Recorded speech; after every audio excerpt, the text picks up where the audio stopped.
इस्लामाबाद में गुज़िश्ता रोज होने वाली दोनों बैंक डकैतियों की FIR दर्ज कर ली गई।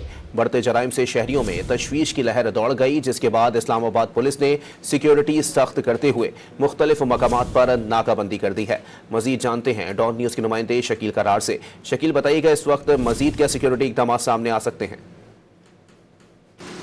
जी बिल्कुल, इस्लामाबाद में इन दिनों जराइम जो है खतरनाक हद तक बढ़ चुका है। गुज़िश्ता 24 घंटों के दौरान में इस्लामाबाद में 3 लूटपाट की वारदातें हुई हैं, जिसमें मजमूई तौर पर एक शहरी जहां बहक जबकि 7 अफराद जख्मी हुए हैं। जो गुज़िश्ता रोज़ की वाक़यात है उसमें G9 में बैंक डकैती के दौरान में एक शहरी जहां बहक और 3 लोग जख्मी हुए, जिसमें सिक्योरिटी गार्ड भी शामिल है जो पैसे लेकर आ रहा था, और वहाँ से जो एक रुकनी डाकू था वो वहाँ से बैग भी लेकर फरार हुआ।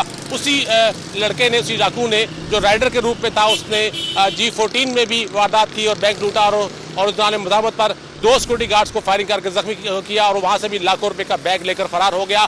उसके बाद गुज़िश्ता रात थाना INN की हदूद में कचनार पार्क के करीब जो है वो खातून को लूटने की कोशिश की, जिस पर 2 अफराद ने डाकू को रोकने की कोशिश की, तो डाकू ने फायरिंग करके 2 अफराद को जख्मी कर दिया और वहाँ से डाकू मौके पर फरार होने कामयाब हो गया।